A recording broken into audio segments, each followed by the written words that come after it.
allô, Pizza Galassia, j'ai pas le temps, faut faire sur Internet.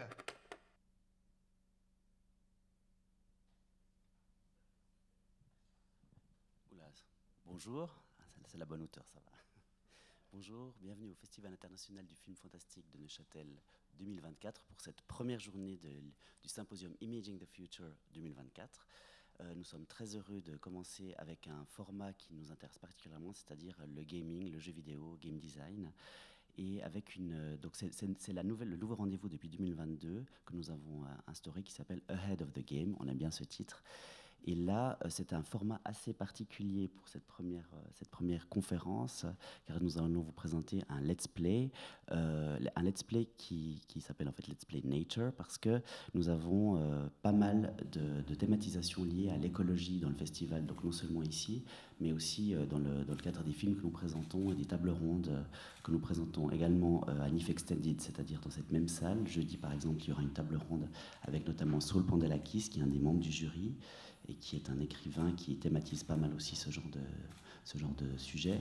Et puis, si ça vous intéresse, si tout ce qui est éco-conscience en séance, comme nous l'avons appelé, vous intéresse, vous pouvez prendre sur le site web ou sur le petit programme un parcours lié aux films et aux conférences événements qui sont liés au côté développement durable, écologie, etc. Et je tiens à préciser que le festival aussi fait des efforts au niveau du développement durable dans son organisation.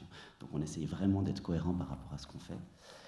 Voilà, donc là, pour ce Let's Play Nature, nous avons la grande chance d'accueillir Loïs Bila et Guillaume Guéna, qui sont les deux au Game Lab du l'UNILPFL à Lausanne, et qui ont l'habitude en fait de faire des Let's Play, qui font des Let's Play aussi dans des cadres plutôt aussi de médiation. Et là, ils ont fait un Let's Play sur mesure pour le festival. Je ne vais pas vous tenir plus longtemps, je vais leur laisser la parole, mais en tout cas, on se réjouit de voir ça. Merci beaucoup d'être là. Je voulais aussi remercier Nadège Pio et Eric Salberg. Donc Nadège Pio, qui est notre nouvelle programmatrice Imaging the Future NIF Extended, et Eric Salberg, qui l'assiste et qui est avec nous depuis quelques années. Merci beaucoup et bon début d'ITF à vous. Je vous en prie. Merci.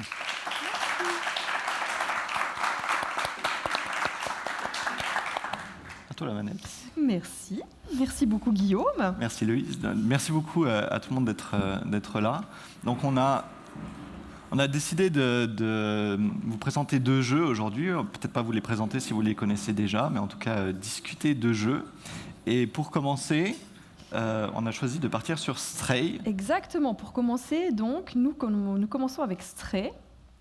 Qu'est-ce qui se passe avec Stray ? Eh bien, je bouge, et qu'est-ce qui se passe quand je bouge ? Je remarque que mon avatar est un chat. C'est la raison pour laquelle on a voulu commencer par ce jeu, c'est que il a été assez populaire, il est sorti en 2022, et il a été assez populaire. J'ai l'impression que beaucoup de gens en ont parlé parce qu'il y avait cette promesse d'incarner un chat. Le personnage principal, c'est donc un chat. On s'est dit, c'est une proposition intéressante parce qu'elle commence à questionner l'anthropocentrisme dans les jeux vidéo, et c'est un peu la thématique fil qu'il va y avoir sur ce jeu. C'est en gros, est-ce que Stray arrive à sortir d'une vision anthropocentrique du jeu vidéo avec cette proposition d'incarner un chat ? Exactement. L'idée une des grandes promesses du jeu vidéo, c'est effectivement de devenir autre, d'expérimenter une sorte d'altérité. Et quoi de mieux que d'expérimenter le monde vu à travers les yeux d'un chat ? Et là, on le voit très bien au départ. Normalement, on prend une manette, on a envie de se lancer dans l'action. Et on est obligé d'être dans un rapport qui est directement peu instrumental, mais plutôt instinctif. C'est-à-dire qu'on est invité, grâce aux indications de l'interface, à jouer avec nos congénères et ensuite à se reposer. Donc ça, je trouve que c'est déjà un début qui est assez rare. On voit quand même c'est pas seulement, voilà, c'est original, vous êtes un chat, mais on se lance aussi dans un jeu en étant déjà dans un aspect plutôt reposant, avec une mise en action qui est un petit peu différée comme ça. Et ça, c'est assez beau. À ce moment-là, on se dit, les promesses, elles sont pas mal tenues par rapport à ce dont on a l'habitude dans un jeu qui s'annonce déjà comme un jeu d'exploration, aventure. Ouais. Et aussi, deuxième point sur lequel le jeu nous paraissait cohérent vis-à-vis de la thématique, c'est qu'il se situe, on l'a un petit peu vu dans la scène d'exposition ici, dans une ambiance post-apocalyptique, post-industrielle, on ne sait pas trop. On voit en tout cas des figures industrielles, comme ça, des murs en béton, des tuyaux rouillés, où la nature aurait repris ses droits, ce qui est évoqué par la prolifération d'herbes, de lianes, de lierres, de plantes, etc. Donc on a vraiment l'impression que ces structures a priori humaines sont mises à l'abandon et que tout ce qui reste comme vie animale, c'est le petit papillon qu'on vient de voir dans la scène d'introduction, et puis les 4 chats, dont celui qu'on incarne, qui n'a pas de nom, Stray, donc qui veut dire errant, et donc le jeu s'ouvre comme ça sur cette mise en jeu qui est de errer en tant que chat avec ses compagnons dans ces structures, avec, je trouve, la première chose qui marche bien avec la proposition d'incarner un chat, c'est de changer d'échelle. Bon, là, on a une scène cinématique qui nous indique un peu ce à quoi va correspondre le jeu. Donc, il va falloir naviguer dans l'environnement, il va falloir jouer avec les plateformes qui sont constituées de ces anciennes structures humaines. Mais le point de vue offert par le jeu est donc un point de vue à la 3e personne, mais centré sur un chat, donc plus bas que celui qu'on aurait pour incarner un être humain, et qui propose en fait un changement d'échelle par rapport à ce qu'on a l'habitude, donc déjà un mode de visualisation un petit peu différent, qui nous fait voir le monde par le bas. Alors on n'aura pas le temps d'aller très loin dans le jeu, mais plus loin, il y aura des environnements qui vont être beaucoup plus évocatif d'habitation à taille humaine, ça va être des maisons, en fait il y aura toute une ville à explorer, et là vraiment ça va se ressentir le fait qu'on est plus petit, on observe le monde d'un point de vue qui est plus celui de l'humain, mais celui du chat. Après on verra qu'il y a aussi des limites en fait on a voulu déjà lancer ce jeu à partir du début, parce que je trouvais que c'était un très très beau début, avec cette nature, disons, cette nature qui reprend ses droits sur une civilisation humaine qui semble avoir disparu. Et puis surtout, cette espèce de grotte un peu platonicienne. Ça, c'était quand même très intéressant d'être dans cette situation-là, avec une référence assez humaine, finalement, alors que nous sommes un chat. Là, du coup, on peut tester, on teste et puis on se rend compte de ce que nous permettra l'avatar chat par rapport à un avatar humain. Notamment, vous avez vu la plateforme sur laquelle j'ai effectué mon saut, elle est très très étroite. Et puis on se dit, oui, là ça passe, je peux le faire. Et effectivement, c'est aussi une des spécificités de jouer un avatar qui n'est pas humain, c'est de nous troubler dans les attentes qu'on a. C'est vraiment cette sortie de l'anthropocentrisme que permet l'exploration à travers un autre, puis vraiment un autre dans toute cette altérité, c'est de se dire, tiens, qu'est-ce que je teste, qu'est-ce que je ne teste pas, où c'est que je me lance, qu'est-ce qui sera possible pour moi de faire au niveau de l'environnement, comment est-ce que je peux m'y balader.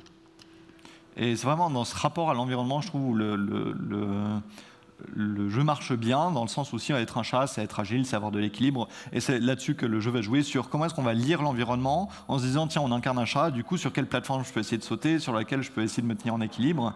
Et ce qui va être en fait tout un fil rouge pendant tout le jeu, avec notamment des phases d'infiltration, même des phases où il va falloir fuir des menaces dans lesquelles se faufiler, pouvoir courir très rapidement, aller sur des plateformes ultra étroites, ça peut être un avantage. Et aussi dans cette lecture à l'environnement, il y a un autre renversement, je trouve, qui est intéressant, c'est que le fait de commencer dans cette espèce de complexe industriel, puis plus tard dans cette ville, c'est que d'ordinaire dans les jeux d'aventure, en tout cas comme ça peut être théorisé, la nature elle a souvent un rôle décoratif, exotique un peu, qui va valoriser l'avatar humain, qui va soit s'en servir comme ressource à exploiter, soit comme un beau décor exotique. Et là il y a un renversement où c'est tout à coup la ville qui devient une forme de jungle, qui va opposer un peu les mêmes contraintes ou les mêmes possibilités qu'auraient d'autres environnements plus classiques. Et là, un très beau passage aussi, dans le sens qui va dans ce que tu dis, on se sent, on expérimente le se sentir petit. On est tout petit à travers ces herbes touffues. Et puis quand on regarde aussi en hauteur, on est quand même dans une sorte de démesure. On voit que c'est un monde qui n'a pas été construit pour nous, en fait. Et puis là, l'invite effectivement de l'observation. La vue étant un sens important chez le chat, effectivement, on a une possibilité ici technique pour l'utiliser avec cette invite à zoomer. mais on verra qu'il y a des choses assez, comment dire, il y a quelques incohérences, hein, notamment par rapport à la vue, puisque plus tard, à un moment donné, vous avez la possibilité d'utiliser une lampe de poche, ce qui est complètement absurde, n'est-ce pas, Guillaume? Ouais, pour un chat. Lorsqu'on est un chat, puisqu'on est censé avoir une vue nocturne. Donc on voit les limites aussi. Ici, donc, passage dramatique, hein, qui est un petit peu le nœud de la narration. Sinon, on aurait pu continuer à mener une vie de chat. Moi, j'aime bien les jeux très d'ambiance, donc ça ne m'aurait pas dérangé. Mais en fait, non, il faut quand même qu'il y ait une invite à l'aventure, qu'il y ait un obstacle, qu'il y ait une situation que l'on devra résoudre. On tombe dans les ténèbres. Et en fait, le but entier du jeu sera de retourner à la situation initiale et puis de retrouver un chemin vers les hauteurs qui sont remplies de lumière. Donc là, Guillaume, effectivement, on entre dans un tout autre décor qui s'offre à nous. Et là aussi, c'est une des raisons pour lesquelles on a choisi le jeu, sans être ni horrifique, ni à proprement parler fantastique. J'étais content du mot crépusculaire pour le décrire, parce qu'on commence sur des couleurs assez vibrantes comme ça, et assez rapidement, le jeu, il plonge ce chat. En plus, à la base, ils sont 4, on n'est même pas le chef de la troupe, et on se retrouve tout seul, plongé dans une obscurité, dans un monde complètement aliénant. Et complètement vulnérable. Là, par exemple, je ne peux pas bouger. Vous voyez, j'ai la blessure à la patte. Il y a aussi l'haptique, hein, ce qu'on appelle les sensations qui nous sont, disons, transmises par la manette. Là, elles tremblent. On a envie d'entrer en empathie avec ce chat. Donc on a une plongée dans l'obscurité, une fragilité qui est exacerbée aussi par l'environnement qu'on va devoir explorer. Et on voit qu'on est dans un univers en fait qui est là aussi futuriste, parce qu'on voit tout à coup cette technologie qui s'active toute seule. Et ça va peut-être être, pour la deuxième partie de la conférence sur ce jeu, là où pour nous, en tout cas de ce dont on a discuté, une des limites du jeu, dans la narration, dans la façon dont il se propose, c'est que je ne sais pas si on va arriver jusqu'à l'élément clé, mais le petit chat qu'on incarne va rencontrer un robot. Il va se rendre compte en fait qu'il est dans une ville souterraine, habitée non pas par des humains, non plus par des humains, mais par une civilisation de robots, et un tout petit robot qui va l'accompagner et qui va aider le chat à retourner à la surface. Et à travers cette trame narrative, en fait, on trouve une forme de contradiction. Voilà la dont je parlais. Où en fait, on a quand même ce rappel à la technologie qui va venir, et qu'en fait va venir appuyer le chat dans toute une série de choses que d'ordinaire un chat ne peut pas faire. On vient de voir des créatures immondes qui viennent de passer, elles ont aussi une petite importance. Mais voilà, c'est ce petit robot par exemple qui va servir de lampe de poche au chat. Et qui pour nous était un peu un problème, c'est-à-dire on incarne un chat, la promesse c'est de dire ah tiens, quelle possibilité de mise en jeu on pourrait avoir en incarnant autre chose qu'un humain, par exemple une vision nocturne. Et là c'est un élément technique qui vient appuyer, en fait qui vient servir ce propos, notamment pour voilà, ces créatures immondes qu'on vient de voir, qu'on vient de revoir passer ici. On aura un moyen de les battre de nouveau avec un appui de la technologie. Et à ce titre-là, on se serait dit, bah tiens, ce serait peut-être intéressant de penser autrement. Comment est-ce qu'un chat, il pourrait vraiment se débrouiller là-dedans? De la même manière, ici, vous avez un peu une interaction chat-machine assez particulière, où on a ces éléments ici qui nous indiquent le chemin à parcourir, en fait. Et c'est des éléments, effectivement, qui brillent, qui avancent comme ça et qui sont complètement... Est-ce que tu arrives à montrer juste l'écran, les lettres? Voilà. Parce que là, typiquement, voilà. Si tu miaules, c'est ça, il me semble? Oui, en miaulant... Non. En miaulant, elle s'éclaire. C'est-à-dire qu'il y a une jolie volonté de communication. C'est-à-dire que le chat miaule, quand on est perdu, en miaulant, l'interface va s'éclairer et puis nous indiquer le chemin à suivre, si jamais nous sommes perdus. Et c'est là aussi, on se dit, un chat... Il ne sait pas ce que ça veut dire, ces signes lumineux. C'est vraiment un élément... complètement anthropocentrique, en fait, où on a ce langage, ce code, avec des signifiants, des signifiés. Et c'est vrai que ça rejoint toute la critique, l'éco-critique, en fait, de la plupart des productions culturelles qui veulent absolument nous faire expériencer un monde post-apocalyptique où l'humain aurait disparu, comment est-ce que la fiction arrive à nous faire découvrir un monde où l'humain a disparu, alors que pour la saisir, on doit passer par des sens humains. Et là, on voit bien en fait qu'on est obligé finalement d'humaniser ce chat pour nous permettre d'avancer dans l'intrigue. C'est qu'en définitive, la plupart des signes, mais ça paraît évident à le dire comme ça, mais tous les signes, ils sont à destination du joueur qui est a priori, ou la joueuse qui a priori est un humain. Et c'est là où peut-être le geste de décentrement par rapport à l'anthropocentrisme, il ne marche pas. C'est-à-dire on n'a pas besoin d'essayer de se mettre dans la tête d'un chat, puisqu'en fait, les signes de jeu qui nous permettent de progresser dans l'intrigue sont à destination d'humains et qu'on n'a pas besoin forcément d'essayer de se projeter dans quelque chose d'autre pour avancer. Par exemple, là, l'espèce d'énigme qui consiste à aller choper... Voilà, à aller choper un déchet pour arriver à stopper le ventilateur. Alors, une chose qui est intéressante ici, l'une des critiques, on va revenir souvent sur ce livre en fait d'Alanta Chang qui s'appelle Playing Nature, sur les rapports à la nature avec le jeu vidéo. Elle a tout un chapitre sur les déchets. Et c'est vrai que ce qui est intéressant avec Stray, c'est que les déchets sont omniprésents dans le jeu et il y a une économie des déchets. C'est-à-dire qu'on doit utiliser les déchets, vous voyez, comme monnaie d'échange pour obtenir par exemple des renseignements, ou faire du troc, mais aussi là pour pouvoir avancer. Et là, c'est un de mes moments préférés dans le jeu. C'est vraiment cette joie qu'on a à vouloir balancer des trucs en bas les tables. Et ça c'est un grand plaisir de pouvoir enfin faire ce qu'un chat prend le plus grand plaisir à faire. Et j'ai eu un passage assez intéressant aussi quand j'ai donné la manette à ma fille. C'est qu'elle s'était amusée elle a voulu vraiment, son premier réflexe a été de monter sur les armoires, sur les bibliothèques et de tout démonter en fait. Et c'est à travers cette action-là qu'effectivement on a réussi à trouver plein d'éléments qui nous étaient utiles pour l'action. Donc effectivement, le jeu nous invite à créer le chaos tel qu'un vrai félin est invité à le faire. Ça c'est vrai.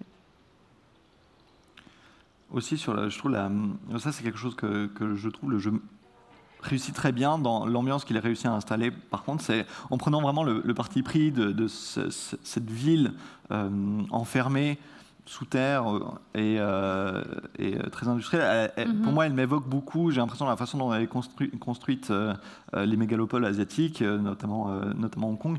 Et je trouve que ça marche bien en tant que support de jeu, parce que ça joue avec une verticalité qui marche bien aussi pour incarner un chat. On va essayer de lire ces environnements avec ces bouches d'aération, qui certaines nous permettent de grimper dessus, d'autres pas. Vas-y, fais-le. Je sais que t'en rêves.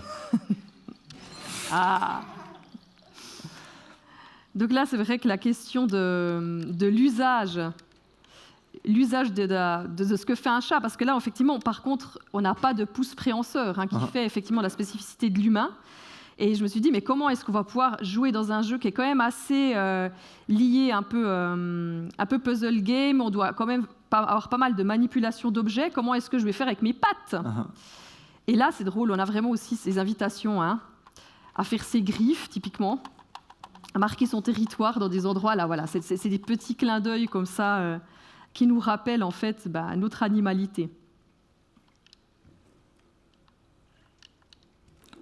Est-ce que tu arrives à semer le chaos dans cet appartement ? Voilà, exactement. On peut absolument démonter tout ce qu'on veut. C'est vraiment un des grands plaisirs du jeu. Et puis de se retrouver, effectivement, il y a quand même ce sentiment de perte qu'on retrouve, où on se sent, ce sentiment quand même d'isolement de monde sans l'humain, il est assez fort.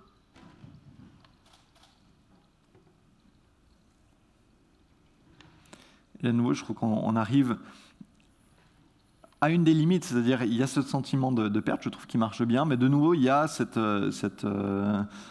petits indices qui sont donnés aux joueurs pour pouvoir avancer, mais qui est aussi compréhensible, c'est-à-dire le jeu, c'est avant tout un jeu d'aventure, il doit aussi pouvoir être joué par les enfants, donc est-ce que c'est une critique qui est honnête à faire à ce jeu, qui est en fait un peu prisonnier des codes du genre qu'il a choisi de prendre. D'un autre côté, je trouve qu'il arrive quand même bien à poser cette ambiance Voilà, la première justement. rencontre avec ce qui semble être un être intelligent avec lequel nous sommes invités à interagir. Et puis ce qui se passe, c'est qu'effectivement, ces personnages avec lesquels on interagit, c'est vraiment des androïdes. Là, c'est aussi une autre manière de quand même rappeler un monde anthropomorphique dans un univers comme ça, post-apocalyptique. Ce qui marche bien aussi, surtout dans la première partie du jeu, je trouve, c'est qu'il n'y a pas de texte. Et toutes les premières interactions qu'on a avec les chats, ils se font à l'instinct, tu l'as bien dit. Et là aussi, toutes les traces, on va dire, culturelles que le jeu nous propose, à part le help dont on a parlé tout à l'heure, mais dans les décors, dans les tags, dans les affiches qu'on peut voir, c'est écrit dans une langue qu'on ne connaît pas ou qu'on ne maîtrise pas. Et je trouve que ça marche bien. Et justement, quand on va découvrir ce robot qui va nous aider, mais en fait, il va nous traduire plein de choses. Ce qui, de nouveau, en fait, sont des signes qui sont à destination du joueur et pas tellement du chat. Là, c'est le premier moment où, là, on parle souvent du rapport à l'environnement et puis à ce qui est humain, non humain dans un jeu. C'est la nature et ses éléments qui fonctionnent en tant qu'obstacle, en fait. Et puis là, effectivement, vous voyez, on se rend compte extrêmement rapidement que ces petits personnages forment des obstacles. Ça ne va pas être vraiment des amis. Et l'idée, c'est de nous montrer qu'effectivement, ce monde recèle quand même des dangers, malgré le fait que nous sommes un chat.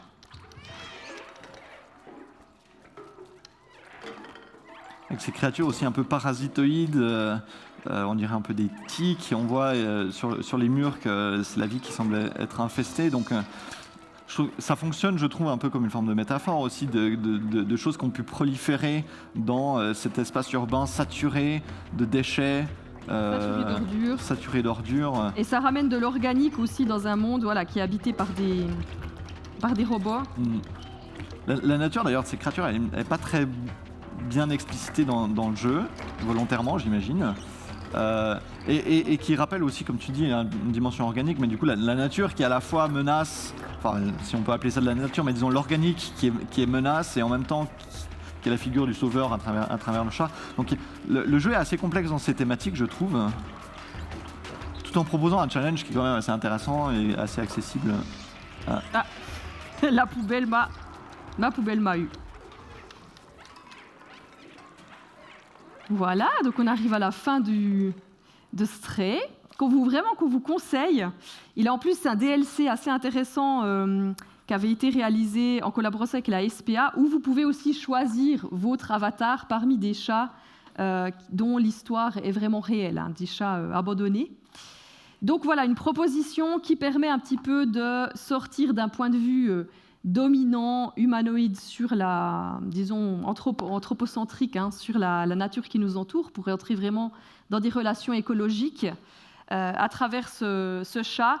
Mais comme on le verra plus tard, effectivement, on arrive quand même dans un jeu assez classique, où on a des objets de quête, on doit ramener des objets à certaines personnes, aller rencontrer une personne isolée qui détient un petit peu les secrets de cet univers pour arriver à retrouver notre chemin. Donc on utilise des sens qui sont quand même très très liés à la façon qu'a l'être humain en fait de se débrouiller, c'est-à-dire la construction d'outils, les échanges, le langage, etc. Et puis, là, on avait envie d'aller vers une proposition qui était aussi assez proche du cahier des charges du NIF, qui a une dimension donc horrifique beaucoup plus présente. Il s'agit de Kona 2, Brume, un jeu québécois qui est sorti l'année dernière, qui se déroule dans le Grand Nord canadien. Et là, on se dit, c'est un jeu plus classique. Notre avatar, c'est un homme blanc du nom de Karl Faubert, un détective. Le jeu se passe dans une distance historique proche, les années 70. Et puis, on a une perspective à la première personne. Où on était avec Stray, on était à la troisième personne. Donc, on jouait le chat, puis en même temps, on jouait un peu au chat. On jouait avec le chat. On avait quelque chose de quand même un petit peu instrumental. Tandis qu'ici, on est à la première personne. Et puis, ça permet un rapport un peu plus englobant. Donc on commence, là, le jeu, ça c'est pas du tout le début, enfin on est proche du début, hein. Mais on est mis dans une position de vulnérabilité. Quand on arrive dans cet abri, c'est un petit peu, hein, Guillaume, une sorte de respiration. En fait, le jeu déjà est une suite où, dans le premier, on incarne aussi ce détective qui enquête sur les agissements d'un industriel québécois dans le nord du Québec et sur des phénomènes criminels / paranormaux sur lesquels il est en train d'enquêter. Alors qu'il se rapproche, il est en bateau, il se rapproche d'une côte, il se fait mitrailler par des humains qui pensaient être son seul salut au milieu de la banquise, on va dire. Et in extremis, il arrive à atteindre cet abri pour se faire du feu, se réchauffer, alors que son embarcation est prise dans une brume glaciale dans laquelle il a in extremis. Oui, c'est vrai que ce qui est beau dans ce jeu, c'est qu'on a un départ quand même vraiment in medias res, où on est super vulnérable, hein, on doit vraiment échapper à des poursuivants, on ne comprend pas ce qui nous arrive. Et bien surtout cette cabane qui est un petit peu l'archétype quand même nord-américain du rapport de l'humain à la nature, quoi, seul au fond des bois. Il connaissait sa destination, un lieu plus confortable mais autrement inquiétant. Le manoir d'Hamilton. Donc on laissait quand même la parole. Que le temps était compté. Le jeu est très verbeux. Au manoir, s'il voulait trouver les réponses à ces questions. Ben, en même temps, le jeu prend vraiment en compte cette idée un peu polar avec ce narrateur qui vient expliquer, qui vient expliciter les pensées du personnage qu'on incarne.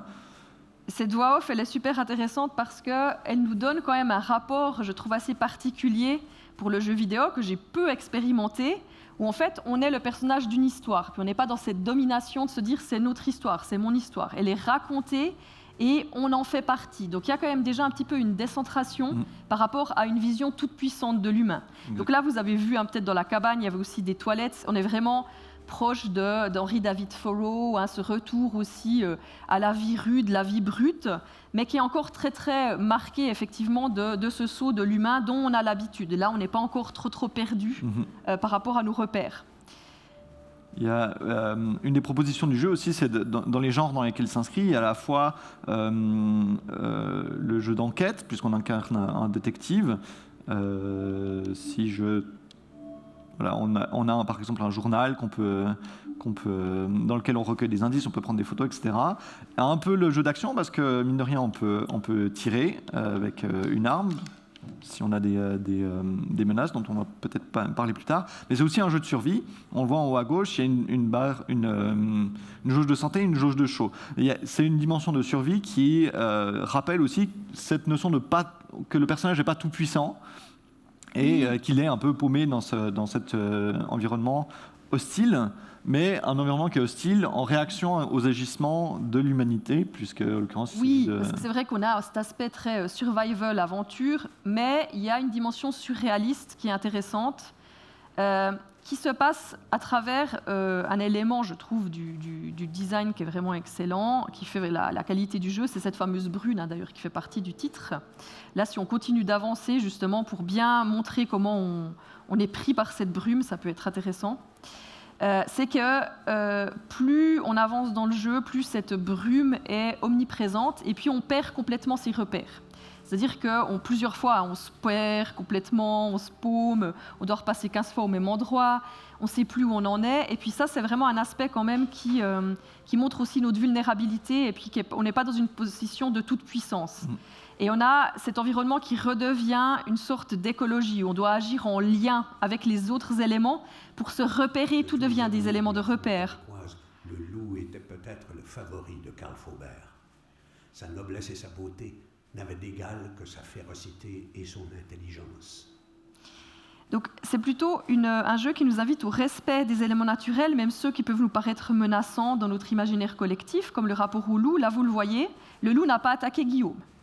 Guillaume a quand même gardé son arme, hein, je remarque que tu avais quand même un peu quelques craintes.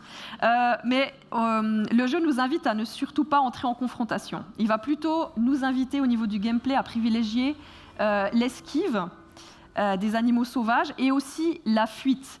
Parce qu'il y a donc cet aspect surréaliste, surnaturel, c'est-à-dire que cette nature a été victime d'Hamilton et de son empire minier qui a permis l'extraction d'une matière un petit peu mystérieuse, comme ça, une matière radioactive, qui a complètement détraqué le climat. Un accident, ça arrive. Et dans le lointain nord inhospitalier, cela arrive plus souvent qu'autrement. N'empêche, un sentiment de déjà-vu le troubla, comme si le carnage se poursuivait. Je trouve que le jeu aussi propose une belle rentrée un peu dans le fantastique, c'est qu'on arrive en tant que détective, on voit un cadavre, on se dit bon bah voilà c'est un accident, et petit à petit il y a des éléments de surnaturel qui vont arriver dans le jeu, tout en ne sachant pas exactement si c'est de l'ordre de l'hallucination ou du surnaturel, et qui va aussi jouer avec, j'allais dire le folklore, mais non en fait disons des représentations historiques très ancré géographiquement et culturellement du Québec des années 70, que ça va être autour, bah voilà, là ici on a juste la motoneige, l'empire minier, etc. Mais on va avoir des liens avec l'impact de cet empire minier sur les Premières Nations qui étaient établies là-bas, sur les communautés québécoises qui se retrouvent piégées dans cette brume. Donc il y a aussi plein de référentiels culturels qui donnent du corps à cette intrigue, je trouve, et qui marche bien. Oui, si la première partie du jeu nous met quand même dans une situation où on est un peu seul, hein, parce qu'on expérimente quand même cette solitude qui est très prenante, je trouve que le jeu il est émotionnellement assez fort. Hein, les quelques premières heures de jeu, on sent quand même cette solitude, il fonctionne bien à ce niveau-là. Récente comme technologie, surtout pour un complexe minier du Grand Nord. Que pouvait-elle bien ouvrir? Donc le narrateur aussi nous invite toujours à un questionnement, hein, bien évidemment. Mais cet aspect donc, où on est seul avec ce narrateur, à un moment donné, on va rencontrer aussi d'autres humains. Il y a la question effectivement des peuples premiers, hein, des peuples autochtones, qui est questionnée. Et puis il y a la question sociale aussi. Quand on arrivera au manoir d'Hamilton, on verra, il y aura des tags, il y aura eu une destruction, ce qui fait sentir à une révolte hein, de la part des personnes qui étaient exploitées dans ces mines. Donc c'est aussi un jeu intéressant au niveau du discours sur l'environnement qu'il propose. Voilà aussi un jeu très, très verbeux, très loquace, qui en fait explicite beaucoup son propos, mais qui permet aussi d'essayer de constituer un mystère dont le joueur doit un peu résoudre. Et là, on voit tout à coup, on a récupéré ce compteur Gégère, et je trouve qu'il y a un truc aussi qui marche bien, c'est-à-dire avant on était vraiment dans du post-apocalyptique, vraiment dans un truc futuriste, et là on est plongé dans les années 70, mais avec une vision un peu rétro-futuriste, ça se verra plus tard dans d'autres niveaux. Du coup on a cette technologie un peu archaïque pour nous, mais qui nous sert en fait à explorer les effets sur l'environnement, aussi un peu fantastique, vraiment à cheval entre le scientifique et le fantastique, qu'a eu en fait l'extraction minière sur l'environnement, et qui nous pousse comme ça à explorer. Alors on sent qu'il y a le compteur qui commence à tilter. C'est complètement en fait contre-intuitif. Hein. Chaque fois, je veux dire, s'il y a un compteur Geiger qui m'indique la radioactivité quelque part, pourquoi est-ce que j'y vais? C'est vraiment, à la base, je vais plutôt m'éloigner du danger. Là, bon, on y va, on se rend compte que finalement, on ne peut pas faire autrement. Cette menace, elle est là, elle est présente et on doit lui faire face, qui est quand même assez proche aussi de la façon... la question en fait, des fictions contemporaines par rapport à la menace climatique qui est présentement la plus grande menace à laquelle nous devons faire face en tant que civilisation humaine, c'est effectivement cette idée qu'elle est partout et nulle part en même temps, qu'on a de la peine aussi à connecter les choses les unes avec les autres. Et puis là, l'interface nous invite à le faire, nous dire, bon voilà, la menace là que tu identifies, ça peut être cette radioactivité, et pourtant, il faut y aller, il faut découvrir en fait ce mystère. L'antidote réside peut-être là où est le mal. Et c'est vrai que la question aussi une des questions que soulève Alanda Chang là, dans Playing Natural, son postulat en fait à cette chercheuse, c'était de se dire que le jeu vidéo peut être un moyen de nous sensibiliser aux questions écologiques, parce qu'à la base, effectivement, il fonctionne comme une sorte de mésocosme, c'est-à-dire que dans le design des jeux, on peut vraiment décider en fait du type d'interaction que notre avatar aura avec ce qui est humain, non humain, ce qui l'entoure ou pas, est-ce que ce sera de la domination ou pas. Et puis, un des aspects sur lesquels elle s'insiste, c'est la question de l'échelle. À quelle échelle on voit disons, l'environnement que nous sommes censés explorer. Le manoir de William Hamilton, pas de doute là-dessus. Il n'y avait pas d'autres riches industriels dans le coin pour se faire construire une fastueuse demeure au milieu de nulle part. Voilà, on voit les tags dont on parlait tout à l'heure, preuve quand même d'une lutte sociale qui a eu, disons, lieu dans cet endroit-là. Et c'est intéressant, si tu te tournes juste, Guillaume, on voit cette Rolls comme ça qui est coincée dans la neige. Et ça rappelle cette notion d'échelle, en fait, dans le jeu. On n'aura pas une position de domination, on va pouvoir se téléporter d'un point à l'autre, ou bien on va avoir un hydravion. On peut imaginer plein de façons différentes de se balader dans un jeu vidéo qui vont avoir un rapport plus ou moins dominant à ce qui nous entoure. Et là, avec ce Karl Faubert, ce sera de la marche hyper pénible dans un environnement où on risque de mourir de froid. D'ailleurs, ça va nous arriver plusieurs fois. Nager dans un lac gelé, un traîneau.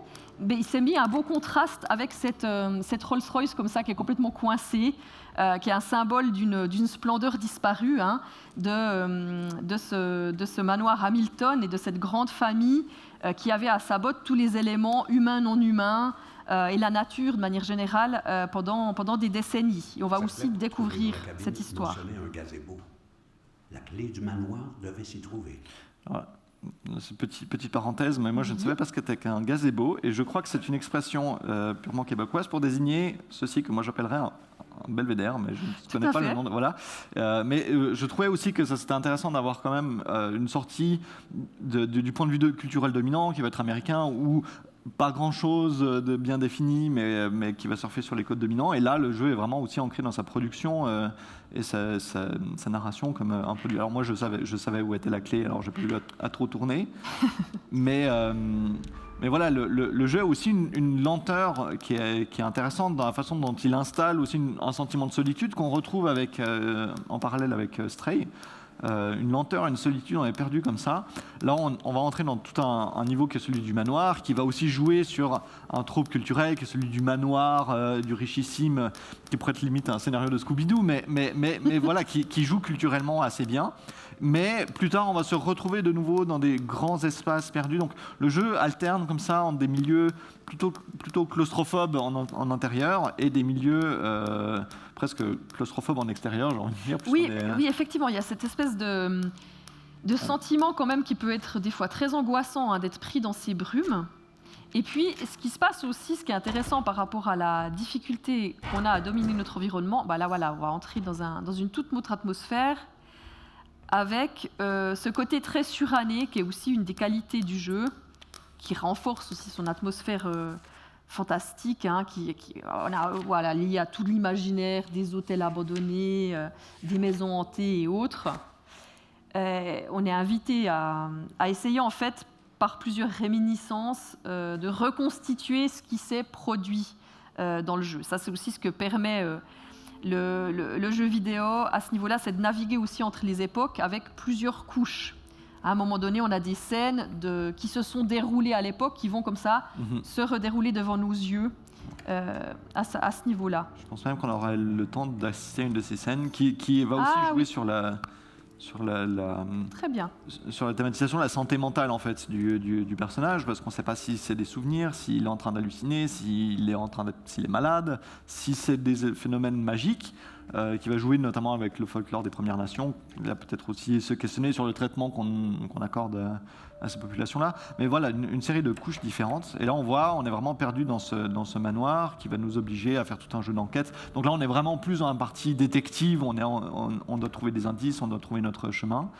Et on doit reconstituer un passé. Et là, quand je parlais de référentiel culturel, voilà, le jeu est parsemé de ce genre de choses qui donne en fait un substrat, je trouve, social à la question environnementale, qui n'est pas juste thématique, comme ça, on incarne un animal, ou on montre la nature, dire ok, en fait, l'humain, il est pris là-dedans.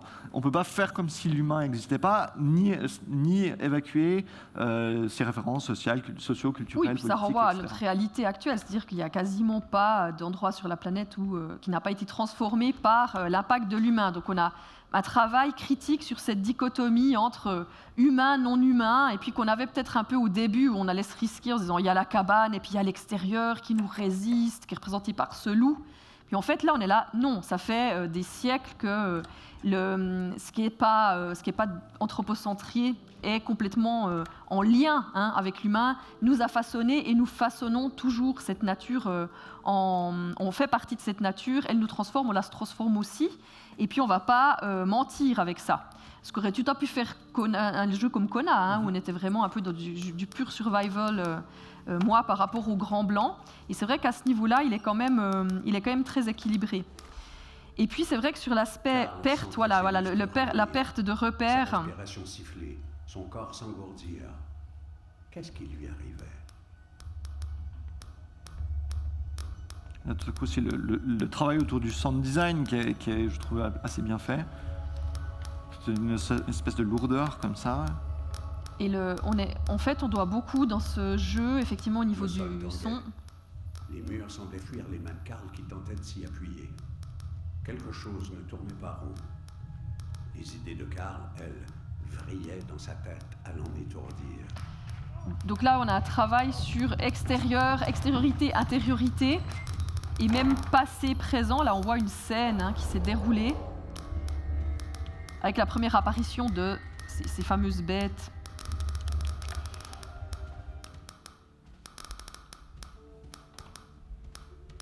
Et on peut vraiment, de manière interactive, ressentir le trouble de notre personnage. J'adore cette bande-son, de rock progressif des années 70. Elle est vraiment excellente aussi. Comment j'allume déjà, je ne sais plus.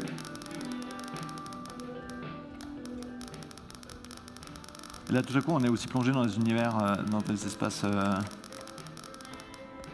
plongés dans l'ombre. Oui, là, c'est vraiment l'univers très maison hantée, quoi, avec ce jukebox. Mais c'est vrai que je trouve ça assez fou. On a aussi voulu en parler par rapport à Stray, parce qu'on se disait, mais un chat, il est beaucoup guidé plutôt par les odeurs, par le son, et c'est vraiment des sens qui ne sont pas beaucoup utilisés, en fait, dans le gameplay. Par contre, le son, il est hyper important dans Kona. Je ne sais pas, quand tu cherches, par exemple, les chiens polaires, à un moment donné, si tu ne te déplaces pas dans le jeu grâce aux aboiements, tu ne le trouves pas. Donc il y a vraiment une utilisation du son qui est vraiment exceptionnelle dans ce jeu par rapport à la façon dont on se repère dans l'environnement et dont on trouve son chemin. Et je trouve aussi la dimension politique, elle est plus affirmée dans le propos du jeu, c'est-à-dire de vraiment thématiser que cet environnement est en train de réagir aux actions de l'industrie. Enfin, c'est vraiment explicite, Oui. C'est au bout d'un moment rappeler que c'est un capitaliste, propriétaire industriel qui est à l'origine de ça, et que ça a des impacts à la fois sur la nature et sur les populations locales. Et le travail du détective qu'on incarne est justement de découvrir, en tout cas d'expliciter ce travail-là, d'en réunir les preuves. Et je trouve que c'est aussi un point de vue qui est assez affirmé, tandis que Stray va plus fonctionner sur l'ordre de la métaphore, parce que cette ville qu'on va explorer, au bout d'un moment, on comprend qu'elle est divisée en plusieurs niveaux, et qu'on voit qu'il y a, dans les robots qui ont récupéré la civilisation humaine qui s'est éteinte, il y a ceux des bas quartiers qui sont exploités, il y a ceux des robots des quartiers supérieurs. Oui, il y a une critique de ce que l'humain se fait à lui-même à travers des androïdes, quoi. Alors ça, c'est assez classique. Là, tandis que là, on est quand même plus proche de cette avalanche qui a emporté comme ça un bout de la maison qui était devenue inhabitée. Donc même la maison la plus richissime n'échappe pas aux éléments naturels. Et puis, un autre aspect en fait de domination de l'humain sur la nature, bon là on a un bon exemple avec l'ours empaillé qui va prendre sa revanche à plusieurs endroits du jeu, parce qu'on va découvrir, on va avoir des face-à-face avec des ours sous forme de fantômes. Ses pieds trouvaient difficilement le chemin devant eux. Donc là, de nouveau, à ces moments de perte de sens. Ni vers laquelle il marchait. Avec la brume ici, qui prend un caractère plus surnaturel que juste un.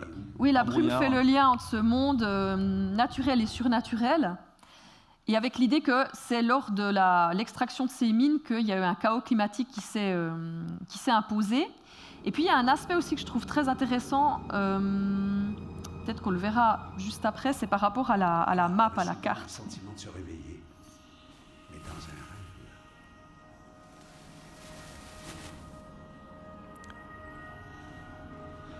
Alors on arrive au bout de la conférence. Peut-être juste montrer ce petit extrait-là. A-t-il sombré complètement?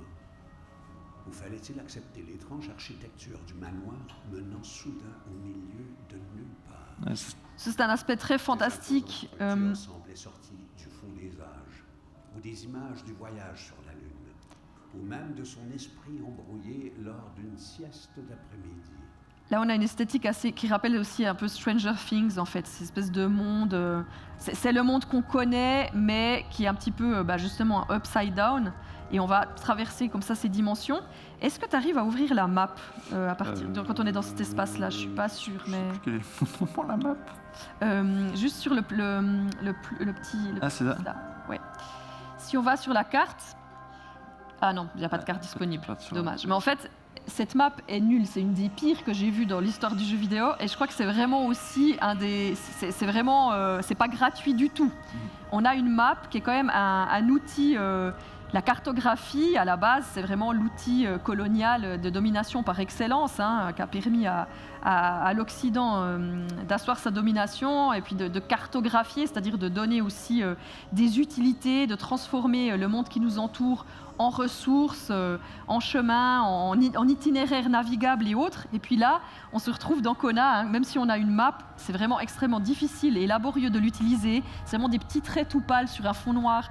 Elle ne nous sert à rien, c'est vraiment genre un petit peu plus le côté boussole qui nous aide. C'est vraiment, ok, est-ce que je vais au sud, à l'est, à l'ouest, enfin surtout un peu à gauche, à droite, en haut, en bas, quoi. Quand on remet ça sur l'atmosphère du jeu vidéo.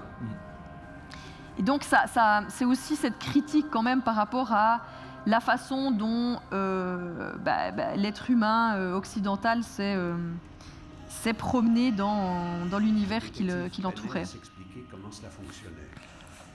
On arrive au bout de la présentation, je pense qu'on peut s'arrêter ici, surtout que là il s'agit d'une énigme un peu à résoudre et qui n'est pas forcément la plus intéressante à regarder, mais qui je trouve est un peu le pinacle de la proposition fantastique du jeu, et c'est notamment à cet endroit-là qu'on comprend l'implication aussi avec les Premières Nations et puis leur culture, etc. Donc voilà, merci. Exactement. Voilà. Merci beaucoup.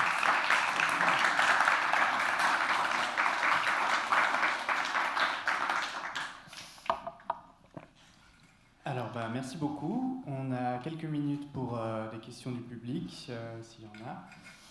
Et déjà, je voulais vous remercier pour cette présentation. Je trouvais très intéressant d'avoir ce parallèle entre les deux jeux, surtout qu'on inverse vraiment cette perspective humaine, non humaine, où d'un coup on a une nature d'un côté où on fait partie de la nature, et puis en fait c'est le côté humain qui donne l'impression de l'autre, de l'altérité, et puis après de l'autre côté, en fait, c'est la nature qui devient une sorte de menace. C'était très intéressant à regarder. Et puis je trouve que ça pose la question un peu peut-être aussi de l'extractivisme qu'il y a dans la plupart des autres jeux vidéo, qui sont souvent de la survie. Je ne sais pas si vous sauriez nous en dire deux mots sur cette omniprésence finalement de l'extractivisme dans les jeux vidéo. Oui, vas-y, commence. Quand on a réfléchi au jeu qu'on pourrait prendre pour cette présentation, on a notamment pensé à Minecraft, que tout le monde connaît, qui a une petite dimension horrifique. En tout cas, moi, il y a des moments où j'ai un peu les poils qui se dressent. Oui, voilà.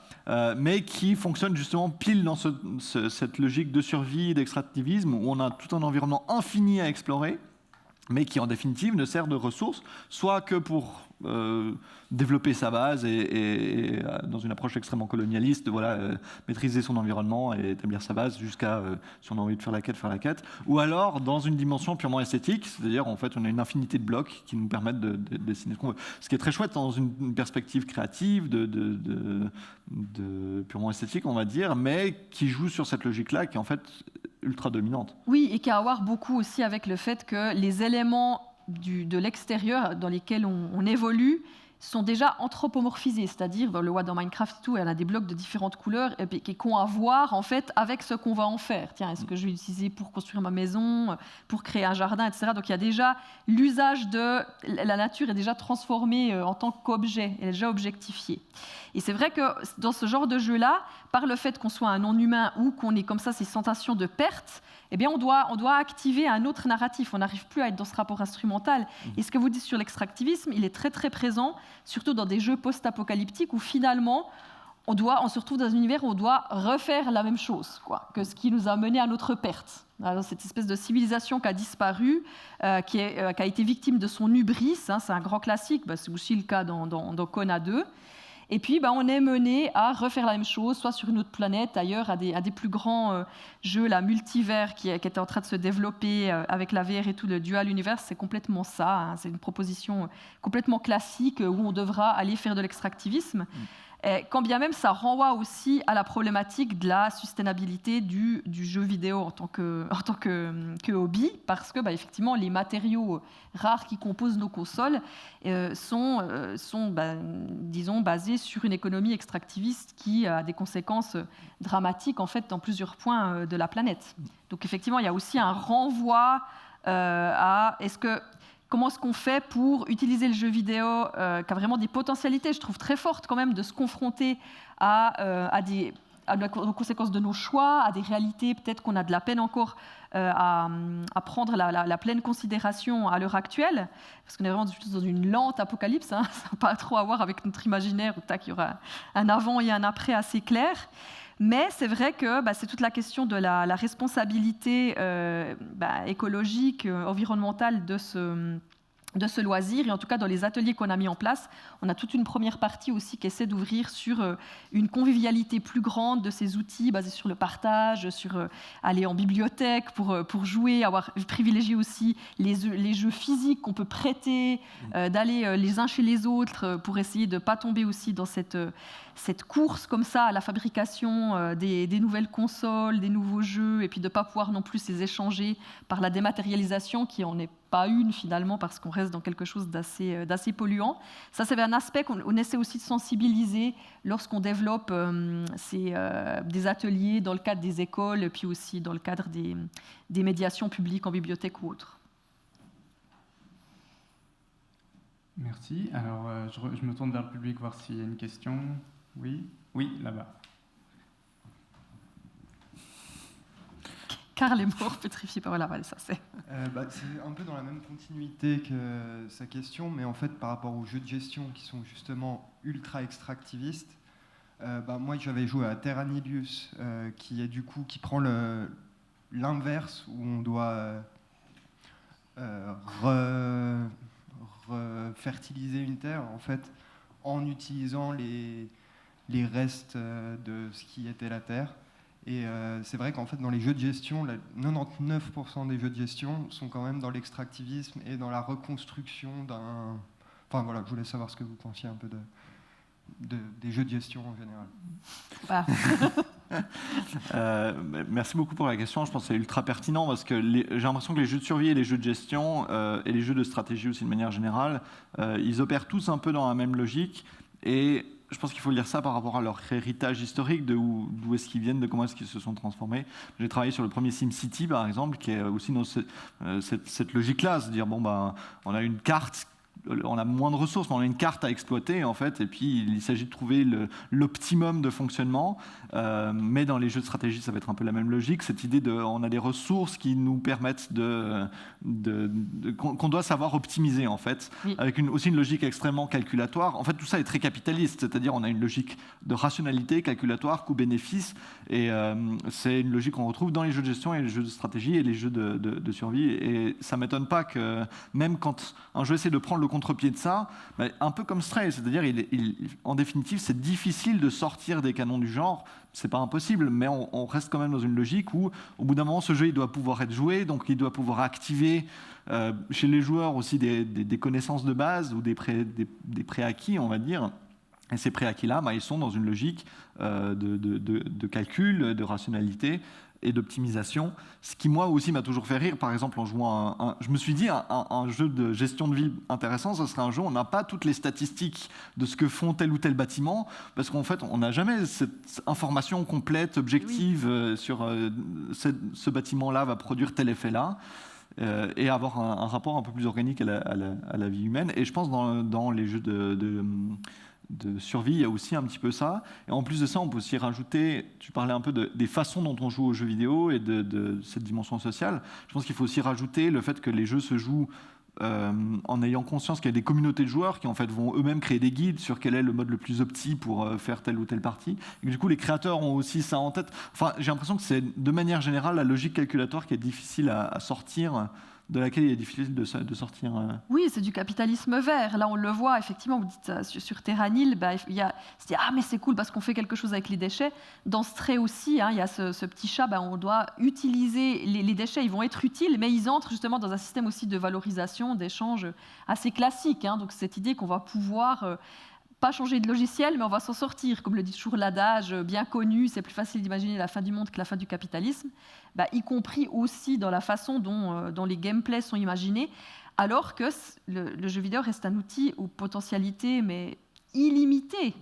Et on peut imaginer des rapports qui sont beaucoup moins instrumentaux par rapport à la façon dont, même dans un jeu de gestion, on pourrait imaginer, ce qui est bien, c'est des jeux qui mettent le chaos, en fait, qui ajoutent du chaos. Il y a un auteur là qui a travaillé sur les jeux chaotiques, dont le chaos est créé par notre avatar animal, comme Untitled Goose Game, ce genre de jeu-là, où en fait, c'est une sorte vraiment de revanche, où là, on est obligé de sortir de notre point de vue anthropocentrique, parce que l'action de l'avatar dépasse complètement ce qui est prévisible, ce qui va se passer. On est vraiment des acteurs du chaos, et puis il y a une sorte de vengeance un petit peu des éléments par rapport à cet aspect gestionnaire, justement prévisible, de maîtrise et de domination dans la jouabilité qu'on a par rapport à l'extérieur de cet avatar. Oui, une question en haut.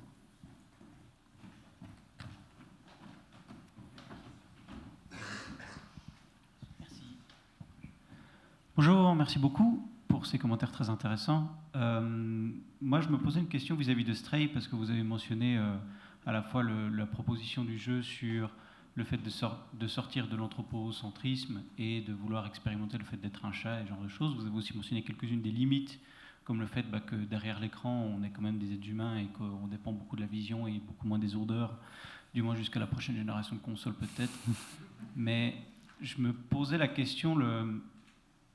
Tout au début, vous avez mentionné que parce qu'on est un chat, on peut profiter, par exemple, des barrières comme plateforme, plutôt que vraiment comme des barrières comme ce serait pour des êtres humains. Mais pour avoir joué au jeu, je trouve que, aussi peut-être par besoin d'accessibilité, le jeu a quand même des méthodes d'interaction qui sont très classiques. Et au final, même si on peut, sur le papier, profiter d'être un chat, puis se faufiler partout un peu, au final, ça reste quand même se rapprocher des éléments d'interaction et on a le petit bouton qui s'affiche, on appuie dessus et on regarde ce que le jeu a décidé pour nous. Donc ma question c'était, est-ce que vous aviez peut-être d'autres idées, d'autres sources, d'autres jeux ou d'autres genres de jeux de manière générale qui peut-être sont un peu plus expérimentaux dans la conception de leur méthode d'interaction, qui nous permettent vraiment un peu plus naturellement ou avec un peu plus le joueur ou la joueuse comme moteur, de sortir de ces méthodes d'interaction anthropocentrées ou pas? Je vous rejoins déjà complètement sur cette critique. En fait, de manière générale, le jeu est très... Je pense aussi que c'est pour des raisons d'accessibilité, mais le jeu est très guidant. Et de temps en temps, ça devient frustrant. Alors, c'est pas un des endroits qu'on a montré, mais dans un des niveaux urbains où il faut s'infiltrer quelque part. Mais moi, j'ai tourné en rond pendant 1000 ans parce que je savais, il y a moins d'aide visuelle par où aller, mais il y a plein d'endroits où je me dis, là, je pourrais y aller. Puis en fait, le jeu, il me permet pas parce que c'est pas le chemin qui est pensé pour, qui est pensé pour. Et si on joue pas sur le sens commun que le jeu essaie d'activer, en fait, ça marche pas. Ça devient extrêmement frustrant. Et je pense que c'est de manière générale assez difficile. Enfin, j'ai l'impression, et c'est une frustration que j'ai dans le jeu vidéo en général, c'est qu'on sort de logique un peu organique de construction de l'environnement sur des choses qui sont beaucoup plus dirigées. Et quand on essaye d'avoir ces propositions-là, par exemple, incarner un chat et renverser la façon dont on lit l'environnement, c'est assez difficile. En l'occurrence, Untitled Goose Game, je trouve que c'est un bon exemple parce qu'il permet ce truc de bricoler un peu avec l'environnement en essayant de se dire, qu'est-ce que j'arrive à triturer dans mon environnement pour embêter les humains qui traînent par ici, et de façon moins dirigiste et un peu plus organique. Et j'ai l'impression que ce mode un peu bac à sable, ça marche bien, et c'est un peu l'exemple qui me vient en tête. Celui-là, exactement. Et puis, au niveau des odeurs, vous dites effectivement, il n'y a pas encore, on n'a pas encore dans une réalité augmentée à ce niveau-là. Mais par contre, il y a Handling, un jeu où vous êtes une petite maman renarde. Et puis, les odeurs sont signifiées par la vue. C'est-à-dire que vous devez suivre des odeurs qui... les chemins sont indiqués comme étant des odeurs. Donc, il y a quand même une possibilité de se rapprocher disons, d'un écosystème un peu plus réaliste à ce niveau-là, en disant, OK, vous êtes un animal, vous allez vous repérer par des odeurs. Mais il a aussi, effectivement, les mêmes limites que Stray, dans le sens où, effectivement, voilà, c'est la vue qui prédomine, et puis c'est nous, en tant qu'humains, joueurs, joueuses, qui sommes imaginés par les concepteurs et conceptrices pour y jouer. C'est toujours cette logique-là, hein, comment jouer sans humain ou pour avoir une production sans humain. Par contre, je trouve que le jeu qui est allé le plus loin là-dessus, mais ce n'est pas un jeu à dimension horrifique, donc on n'a pas pu le garder pour la conférence, c'est un jeu indépendant latino-américain qui s'appelle Atuel. Il est vraiment magnifique. C'est un jeu qui prend une demi-heure à jouer, et puis là, c'est la proposition, en tout cas que j'ai expérimentée à ma connaissance, qui va le plus loin, sortie de cet anthropocentrisme où vous commencez, vous êtes la rivière, en fait. Vous êtes une rivière des Andes, et petit à petit, vous allez changer d'avatar, qui vont être des différentes parties de cette nature, et vous avez des journalistes, des activistes et autres qui vous expliquent en fait ce que vous êtes en train de faire.